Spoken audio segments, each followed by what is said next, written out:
Muy buenos días, familia. Hoy estamos a domingo 2 de mayo.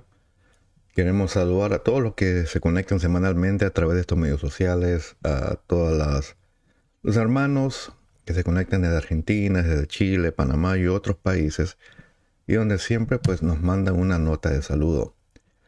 Esta mañana quiero compartir una corta meditación sobre algo específico que pasó la semana pasada. Como ustedes saben, The Royce Report, que es un ministerio que se encarga de echar a la luz todo acto de corrupción entre líderes de la iglesia. No tiene fines de destruir la iglesia, simplemente reporta la corrupción de los líderes. Y pasó algo peculiar, porque muchos autodenominados profetas, y esos salió todo un ejército que ha invadido las iglesias latinas, especialmente el movimiento neocarismático, ¿verdad? Muchos de ellos profetizaron que Donald Trump ganaría las elecciones. Y vergonzosamente, muchos todavía no se han eh, recantado, no han admitido que cometieron un error. Todo sucede que un grupo de 85 líderes carismáticos se han reunido, entre ellos predicadores, autores, académicos, evangelistas, y publicaron el 29 de abril, hace unos días, un documento llamado propheticstandards.com. En tal documento dan pautas de cómo la profecía debe operar, pidieron públicamente disculpas por los desbalances de cientos de profetas, por abusos del espíritu, por abusos que se cometen en la carne. Les puedo decir, familia, aplaudo que por fin alguien haya pedido disculpas. Sin embargo, yo leyendo este documento, me pregunto yo, ¿qué necesidad existe de emitir un nuevo documento o publicar un nuevo documento cuando ya tenemos una Biblia, donde ya nos da las pautas cómo identificar un verdadero profeta o un falso profeta, que nos da las pautas cómo los dones del Espíritu deben manifestarse y en qué orden? Entonces, ¿cuál es necesidad de reunir 85 líderes para escribir un documento donde rechazan la manipulación e intimidación espiritual? Muy bueno, estoy de acuerdo. Rechazan que las profecías no están a la altura de las escrituras. Por más de 2000 años hemos sabido que las escrituras están sobre encima de toda visión o interpretación. Sin embargo, y esto es lamentable, no creen que si tú fallas en una profecía, no creen que tú eres un falso profeta. Y acá es donde viene el punto de desenlace. Este es un punto donde yo no puedo negociar. ¿Por qué? Porque yo como maestro me puedo equivocar en una cita bíblica o a un teólogo que cito. A veces uno confunde los números, los nombres. Es normal, es humano. Quizás como pastor me olvide de citar alguna fuente y la gente piensa que ese pensamiento es mío. Son errores humanos. Pero en el asunto de la profecía, cuando tú estás campaneando de que estás hablando por Dios, número uno, el espíritu que no se movía en el Antiguo Testamento y usaba a los profetas, nunca se equivocaron. Todo se cumplió al nivel de la letra. Unos tuvieron un cumplimiento inmediato, otros medianos y otros todavía están por cumplirse. Pero por lo general era algo que pasaba y se cumplía al 100%. Este es un aspecto donde el error no tiene cabida dentro del rol de la profecía. O eres 100% exacto o no eres. Acá no existe el 50-50. ¿Ok? Y esto va para toda la plétora de autodenominados profetas. Número de ellos es King Clement, que es el favorito de muchas personas. Un australiano de pelo largo que toca muy bien el piano, que a él yo le digo 50-50, 50-50, porque la mitad fallaba y la otra mitad ha estado bien. Va Cindy Jacobs, Kenneth Copeland y toda la plétora de adivinadores que se han metido a la iglesia carismática, porque en las otras iglesias donde la Biblia se usa, no son bienvenidos. Y ellos, sabiendo eso, han creado sus propios movimientos, sus propios networks, para seguir engañando y confundiendo a la gente. Digamos, ¿qué es lo que dice la Escritura? ¿Verdad? Vámonos a Deuteronomios 18, versículo 21 en adelante. Yo quiero que se memoricen ese texto. Cada vez que escuchen una profecía, un profeta, Deuteronomio 18, 21, Deuteronomio 18, 21. Y si dices en tu corazón, ¿cómo conoceremos la palabra que el Señor nos ha hablado? Cuando un profeta hable en el nombre del Señor, si lo que fue dicho no acontece ni se cumple, esa palabra que el Señor no ha hablado. Es lo que te lo da la palabra. Es 100% letra por letra. Si tú das una profecía y tú dices, bueno, va a pasar esto en tal fecha, en tal época, y no se cumple, solamente hay una opción. No eres profeta. Entonces acá no hay espacio para la arrogancia, acá no hay espacio para la adivinación, acá no hay espacio para estar 75% correcto ni el 99% correcto. Acá lo que sirve es el 100%. Entonces, si ustedes recuerdan de su Biblia, del Antiguo Testamento, de esas bellas historias en Números, capítulo 22, la historia de Balaán, ¿verdad? Que era un profeta a la renta. Si usted lo rentaba para maldecir a Israel, él era su hombre. Si usted lo rentaba para maldecir a otro, él era su hombre. Eso es lo que ha pasado en la iglesia. Tenemos muchos balanes que se han metido, mercaderes de la fe, que penosamente han confundido la adivinanza con la oficina de profeta, de los cuales el apóstol Pedro tiene algunas palabras para ellos.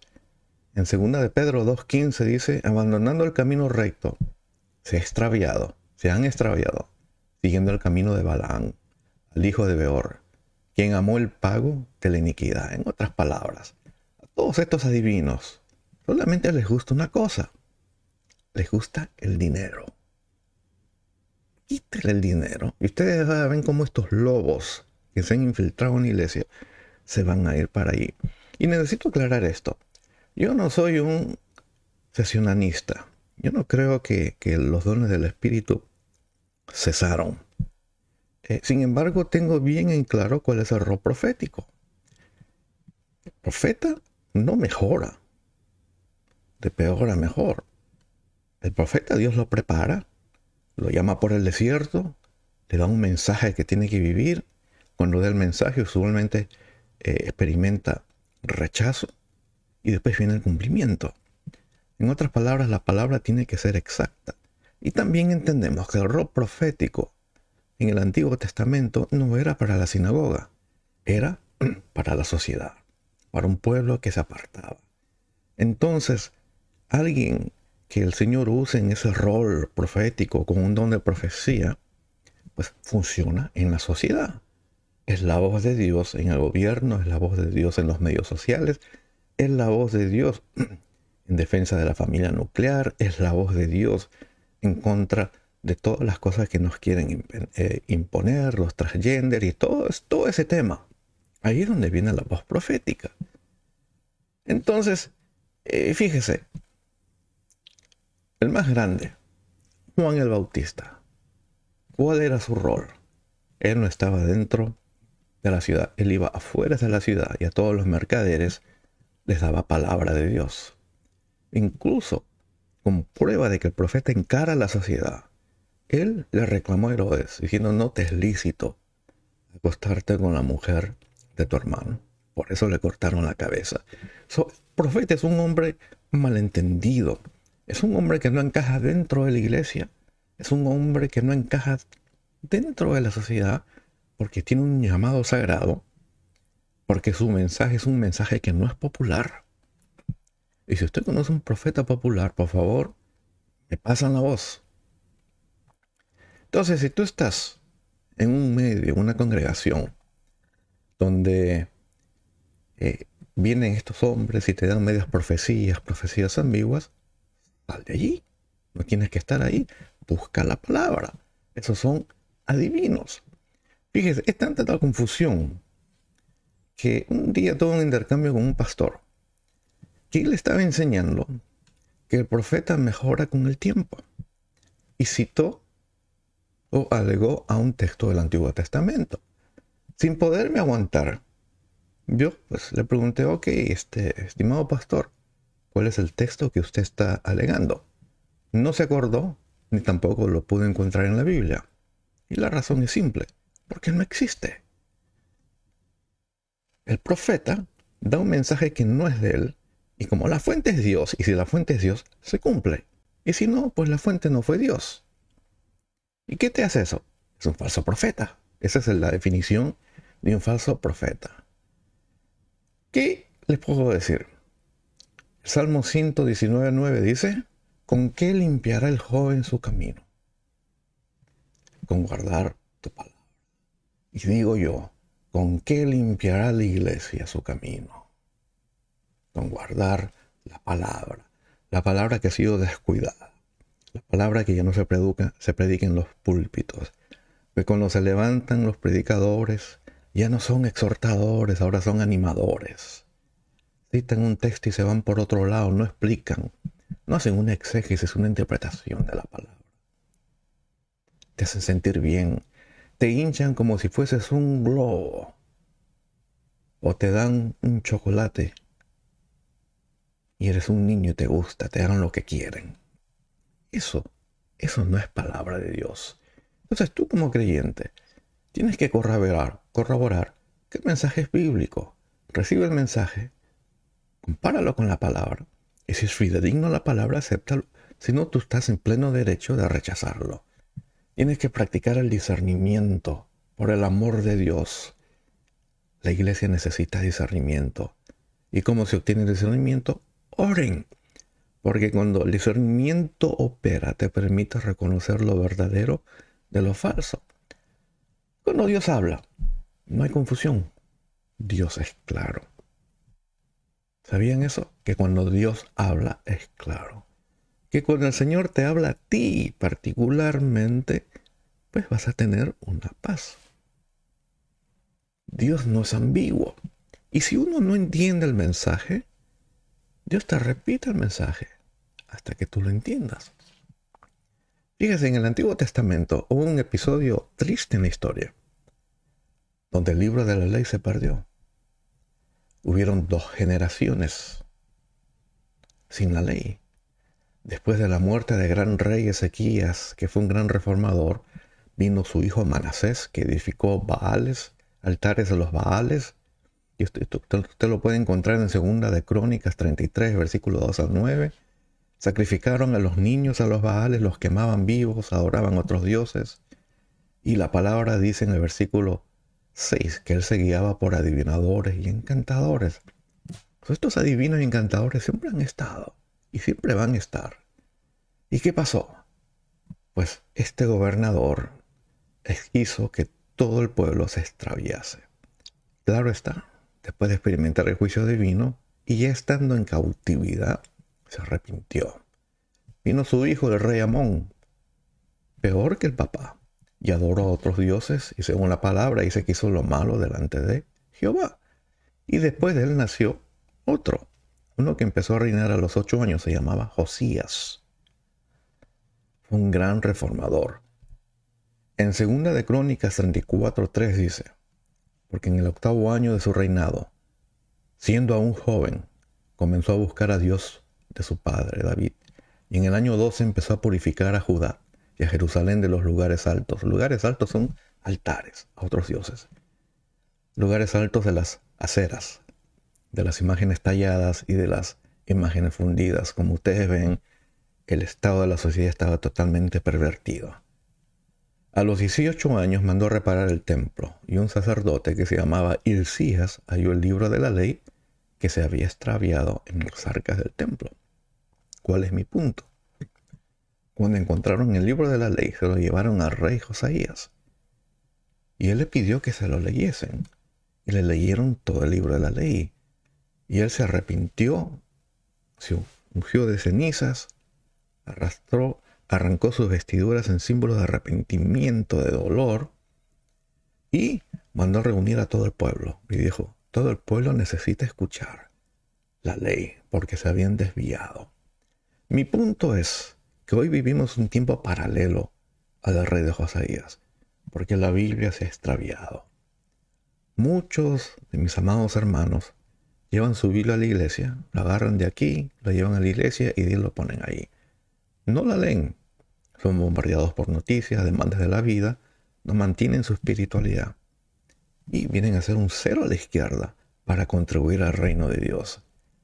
Los pastores, uno como pastor uno entiende que uno tiene mucha presión para que la iglesia se llene. Muchos intentan todo y de todo para que la gente venga y se han convertido en animadores. Y solamente queda un remanente fiel que todavía predican la palabra, iglesias pequeñas. Y si tú, amigo, estás haciendo eso, sigue haciéndolo. Porque esto no es cuestión de números.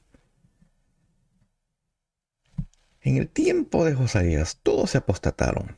Y en nuestros tiempos, estamos apostatándonos ante la ausencia de la palabra.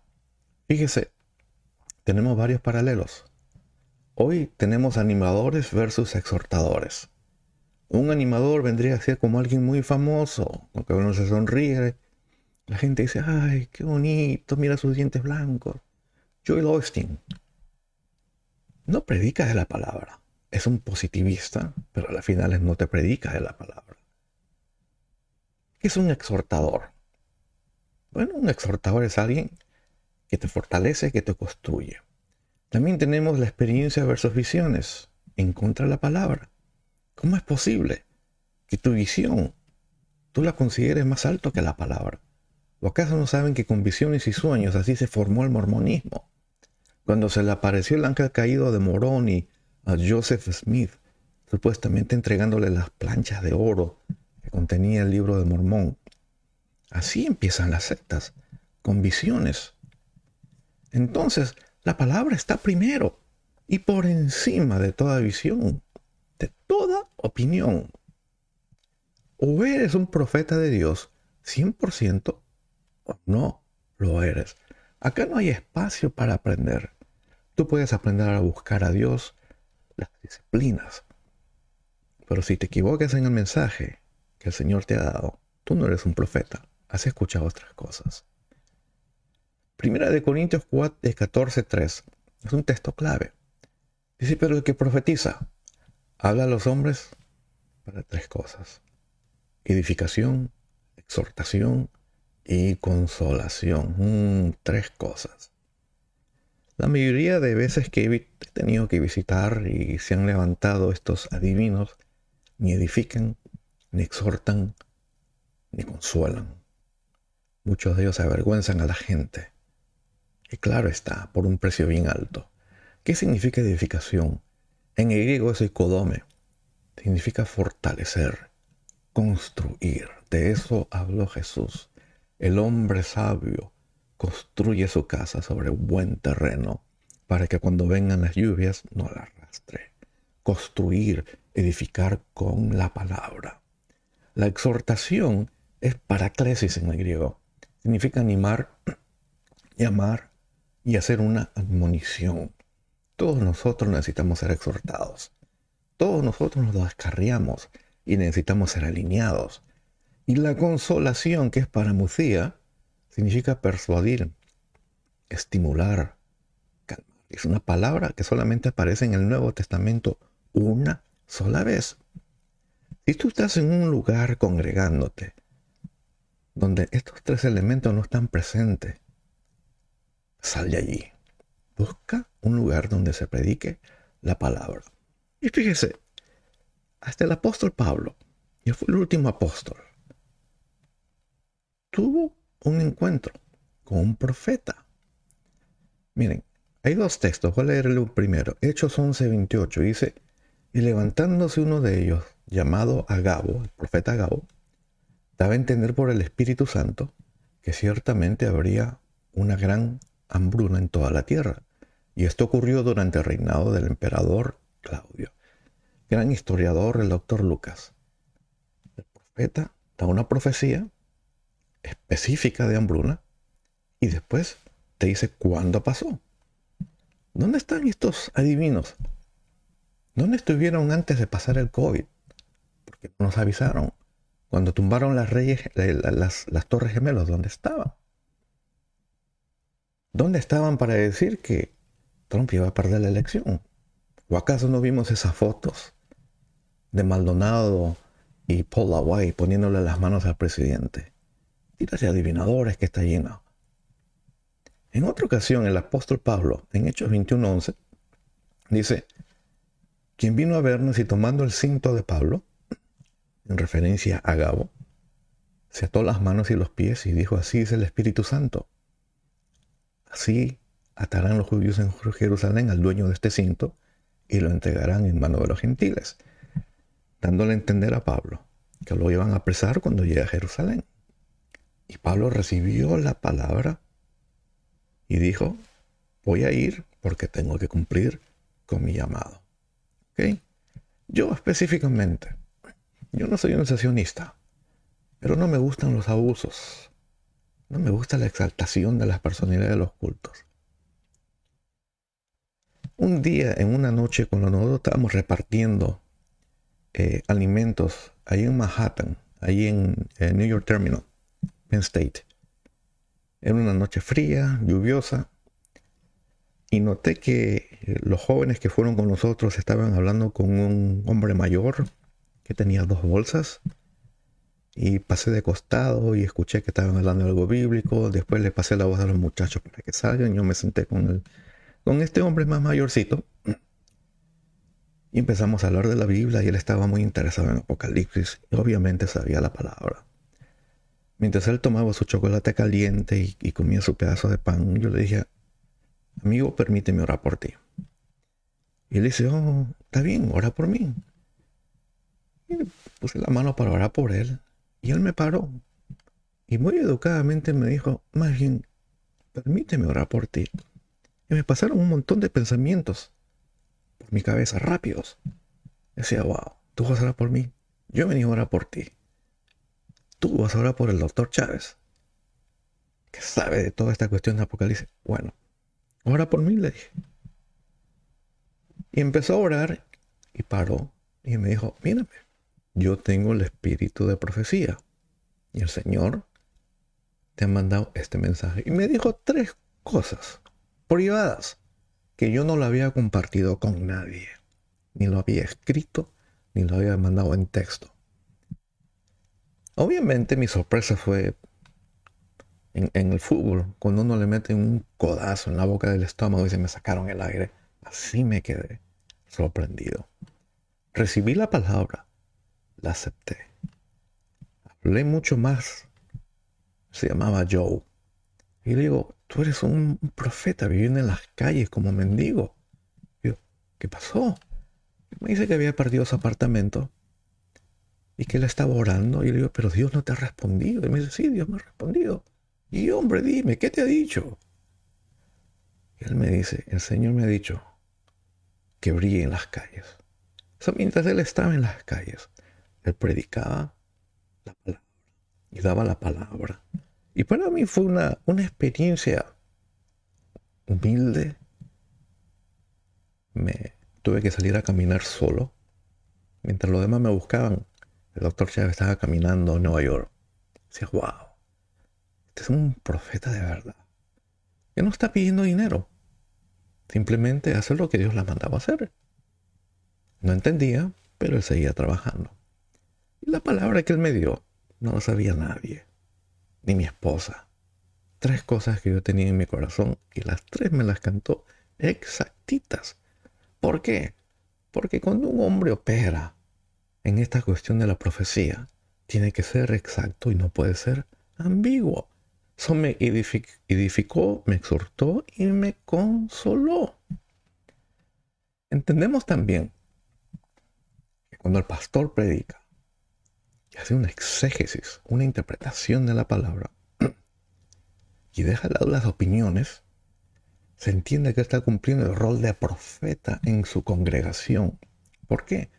Porque está hablando palabra de Dios. Esa es la definición de profeta.